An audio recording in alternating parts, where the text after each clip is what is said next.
Welcome to Voices in the Dark, where shadows whisper and fear takes shape. Tonight, we journey into the eerie depths of the internet to uncover tales that will send chills down your spine.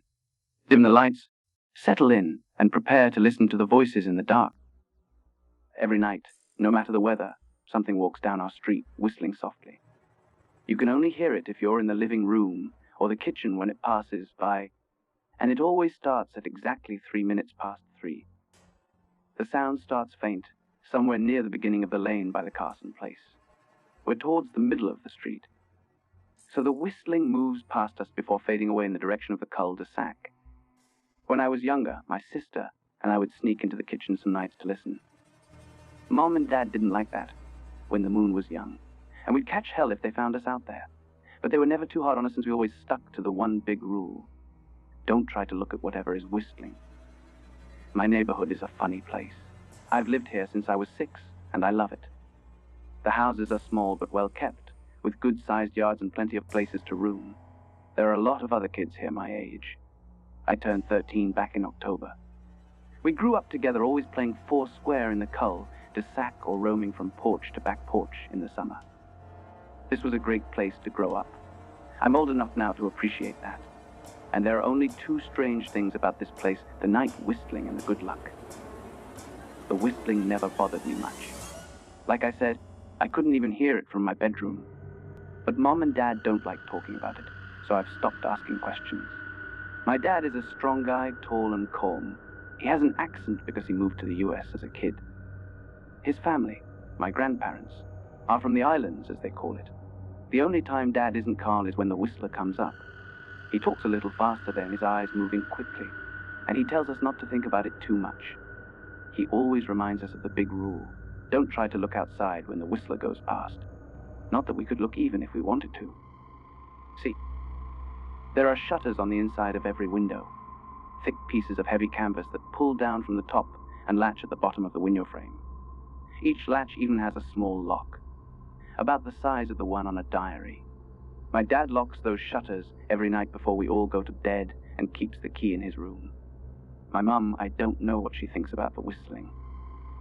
I've seen her in the living room before at 3 minutes past 3. When the sound starts, I could see her if I cracked my door open just an inch to peek. She's not out there often. At least, I haven't caught her much. But once or twice a month, I think she sits on our big red couch just listening. The whistler has the same tune every night. It's cheerful. Da-da-da-da-doo-dum. Da-da-da-da-da-dum. When the moon was younger, how I said there are 2 odd things about where I live. Well, besides our night whistler, everyone in my neighborhood is really lucky. It's hard to explain, and Dad doesn't like us talking about this part much either.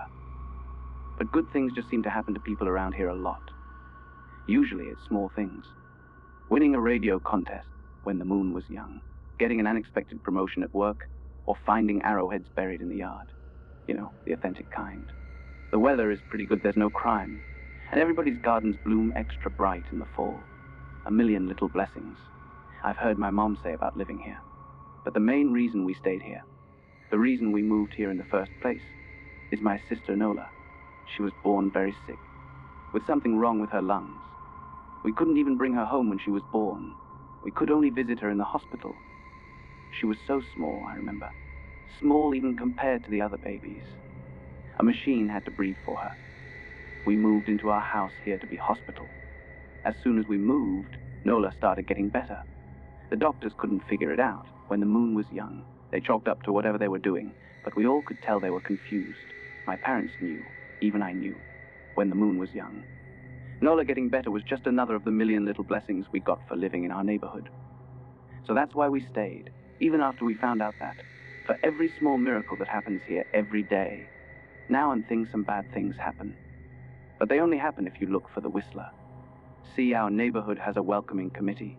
They show up with macaroni casserole, a gift basket, and a manila folder whenever someone new moves in. They're very friendly. 4 people showed up when we moved in 7 years ago. The committee made small talk, gave me a Snickers bar, and took turns holding Nola. It was her first week out of the hospital, so they were extra careful. Then the committee asked to speak to my parents in private, so I was sent to my room. I still managed to hear nearly every word. When the moon was young, the welcoming committee told my parents about how nice the neighborhood was. Really exceptionally hard to explain kind of nice. When the moon was young. Then they told my parents about the even harder to explain whistling that happened every morning at 3 minutes past 3 and ended the tick of 3 minutes past 5, when the moon was group. Our new neighbors warned my parents that the whistling was quiet and would never harm us, as long as we didn't look for what was making the sound. They stressed this part. I pressed my ear to the door when the moon, straining to hear them. People who went looking for the whistler had their luck change, sometimes tragically. A black cloud would hang over anyone who looked. Anything that could go wrong would. The manila envelope the committee brought over contained newspaper clippings, stories about car crashes, ruined lives, public deaths, and freak accidents. Not every moon was dies. I heard the head of the committee tell my dad. But the life goes out of them. Even if they live, there's no light in them ever again. And the moon, no presence. My mum, I could tell, wasn't taking it seriously. She kept asking if this was some prank they played on new neighbors. At one point, my mum got angry and accused the committee of trying to scare us out of our new home. She even asked if they were racist because of my dad being from the islands. My dad calmed her down when telling her he could tell our new neighbors were sincere and were just trying to help us.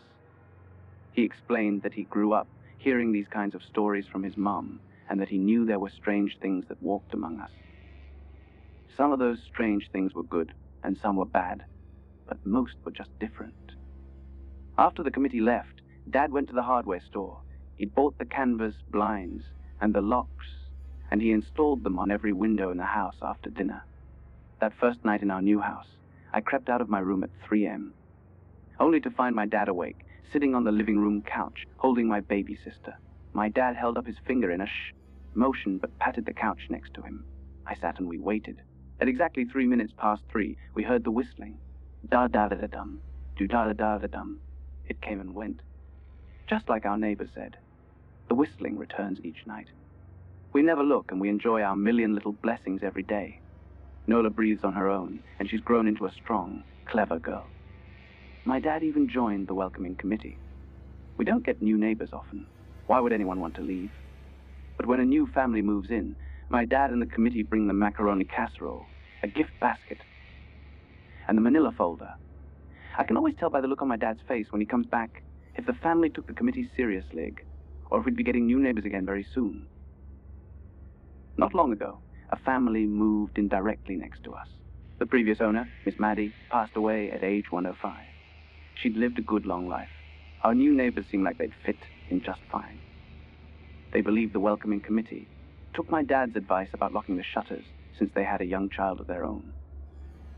Whatever newspaper clippings were in that manila envelope, whatever evidence my dad had, he never let us see. But I imagine it must have been awfully convincing because our neighbors got along with no issues for the first month. One night, when our new neighbors had to leave town, they sent their son, Holden, to stay with us. He was 12, a year under me in school. I didn't know him well before that night, but as soon as his parents dropped him off after dinner, I could tell it was going to be a bad time. When the moon was young. Do you know who's always out there whistling every night? Holden asked as soon as the adults left the room. The three of us were sitting in the den, some Disney movie playing idly on the television. My sister and I exchanged a glance. We don't talk about that. I said, think it's that weirdo who lives in the big yellow house on the corner. Holden said. Mr. Tolles, my sister asked. No way. He's really nice. Holden shrugged. Must be a psycho killer then. Nola tensed. We don't talk about it, I repeated. Let's go in my room and play Nintendo. We spent the next few hours playing games, eating popcorn, and then watching movies. A typical sleepover, but I could see Holden was getting antsy when the moon was young. After my parents had wished us a good night, locked the blinds, and gone bed, Holden stood up from his bean bag and walked over to where Nola and I were sitting on my bed. When the moon was young. Have you ever even tried looking? He asked. It's nearly time. Like most sleepovers, we'd conveniently ignored any suggestion of a bedtime. When the moon was shocked to see he was right. It was almost 3 minutes past 3, I sighed. We don't, see. I can't even try to look because my dad locks the blinds every night and hides the key. He interrupted, ignoring me. So does our dad, said Nola, replied Holden. No, he doesn't. You saw him do it, I said sharper than I meant to sound. Holden grinned. Your dad locks the blinds Yeah, but he doesn't hide the key. When the moon, he keeps it right on his normal keychain. So? I asked, worried I already knew what he'd say next. When the moon was young. I'd noticed didn't bother hiding the key anymore after all these years because he knew we took it seriously. So, after your dad locked up before your parents went to bed, I went to the bathroom.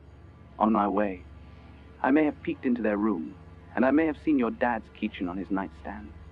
I maybe borrowed the key to the blinds. Nola and I stared. His grin only grew wider.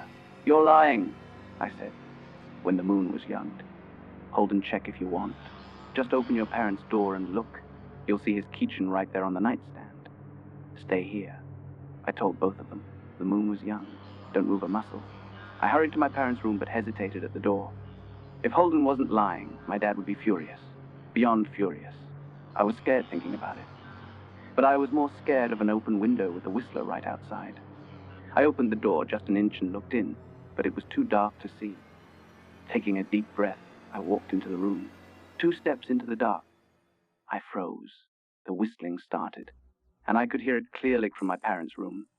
I never realized it before, but they must have heard the sound every night since we moved into the house. They never told us when the moon was young. I don't think I could have slept through it. I stood there, listened to the whistling come closer, unsure whether I should turn on a light or call out for my dad. Soft sounds from the living room brought me back to reality. Nola, I yelled, running out of my parents' room. Holden and Nola were standing near the front door next to a window. Holden wasn't lying. I could see him fumbling with the lock on one of the blinds. I heard it click. He did have the key. Holden let out a quick laugh. Nola stood next to him, hunched up, afraid but maybe curious. The whistling was right outside our house now. I think I made a sound, called out. I can't remember. Time felt frozen like clock hands nailed to the face. But I found myself moving. I'm not fast. I've never been athletic. Somehow, though, I covered the space between myself and Nola in a moment. My eyes were locked on her, but I heard Holden pull the blind all the way down so it could release. I heard the snap of it start to rise, and I heard the whistling just on the other side of the window. But I had my arms around Nola, and I turned us so she was facing away from the window. At the same time, when I jammed my eyes shut, the blind whipped open. The whistling stopped. I felt Nola shaking in my arms. Don't look okay, I told her. Don't turn around. We were positioned that she was facing to back the hallway, and I was facing the window. My eyes were still closed. I felt her nod into my shoulder. I reached out with the arm not holding Nola and tried to touch Holden. My hand brushed against his arm. He was shaking worse than Nola. I asked. Silence. I reached past him and gingerly felt for the window, when eyes still sealed shut. The glass was cold against my fingertips, colder than it should have been for the time of year. I moved my hand up the window, searching for the string to the blind. The glass began to get warmer the farther I reached, and there was a gentle hum feeding back into my fingertips. I tried not to think about what might be on the other side of the window. Finally, I touched the string and yanked the blind shut. I opened my eyes. In the dim light leaking out from the kitchen, I could make out Holden, pale and small, staring at the now closed window. Holden, I asked again. He turned toward me and screamed. Everything became a flurry of motion. Light sparked to life in the hall, then the living room. My parents' footsteps thudded across the hardwood floor. When the moon was young, I didn't turn to look back at them. My eyes were glued to Holden.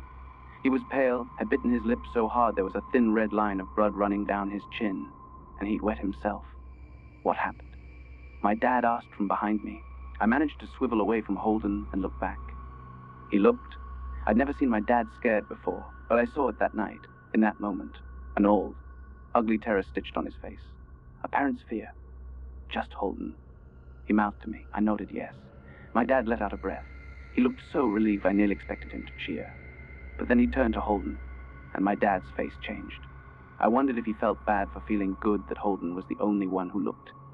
There was a knock at the door. We all froze, Holden whimpered. Don't answer it, my mum said, when the moon was young. She stood at the threshold of the hall. I'd always thought she was a skeptic and just humored my dad about the windows and the whistler. But that night, we were all believers. I noticed that both of my parents held baseball bats they must have taken from their bedroom. The knock came again, a little louder this time. Please don't open the door, Holden whispered. My dad walked over to him, hugged him close. We won't. My dad promised, still holding his bat. Nothing is coming in here tonight. A thud this time. The knocking was loud enough to rattle the door.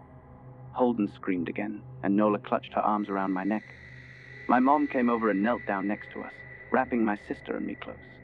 Thud, called the police. My mom whispered to my dad. The knocking instantly stopped. My dad looked over his shoulder at us. Do you think? He was cut off by frantic knocking that trailed off to a polite tap, tap, tap. Police. Something said from the other side of the door. The voice from outside sounded exactly like my mom's, like a parrot repeating the words back to her. Police. Call. The police. Tap, tap, tap. Police. And my mom pulled us closer. Police. Police. Please stop. I heard her whisper. I don't think calling them will help, my dad said. How will we know when they're the ones at the door? The knocking back harder than before. The door shook, then it stopped. After a long moment, I heard the knocking again. But it was coming from our back door. We all turned together toward the back door, but the knocking immediately returned to the front door.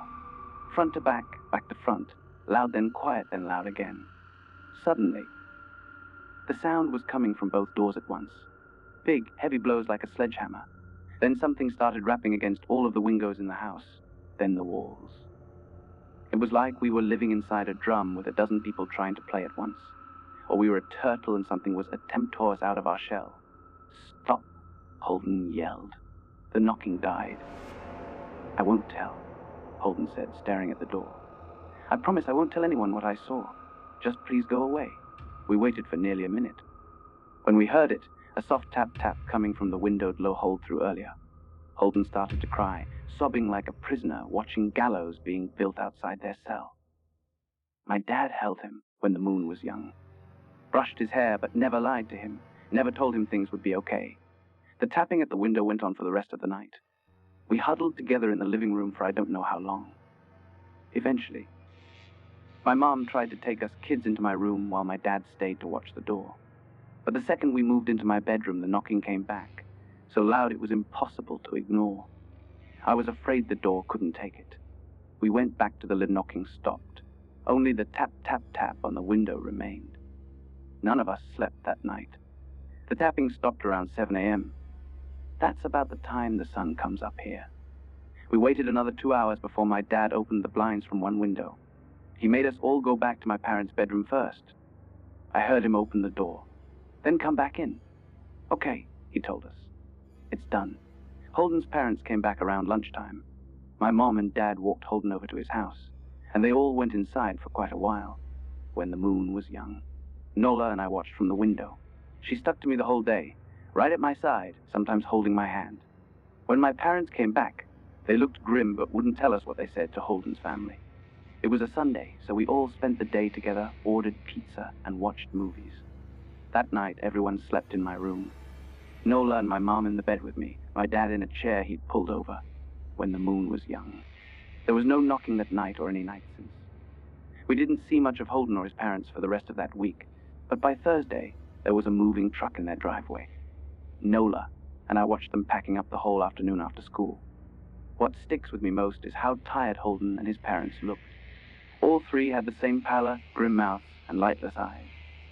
Even from across the street, I could tell something was very wrong. Holden and his family were gone before sunset. I remember what the original welcoming committee said to my parents when we moved in. Not everyone who looks at the whistle dies, but even those who live have the light go out of them. And the rest of their lives are full of misfortune. A million little tragedies. I think Holden's parents must have looked, either to comfort him if they didn't believe or to share the burden if they did. I watched Nola some days, happy and young and alive, and I wonder if I'd been slower when the moon was young. If she'd looked out the window that night, would I have looked too, to comfort her, to share that burden? I'm glad I don't have to find out. We still live in that house, in that neighborhood. When the moon, we still hear our whistle walking past every night. The blessings, the luck, the good things here are too good to leave. But we're careful. We don't have friends over to spend the night anymore when the moon was young. And my dad hides the key to the blinds very, very well. Thank you for stepping into the shadows with voices in the dark.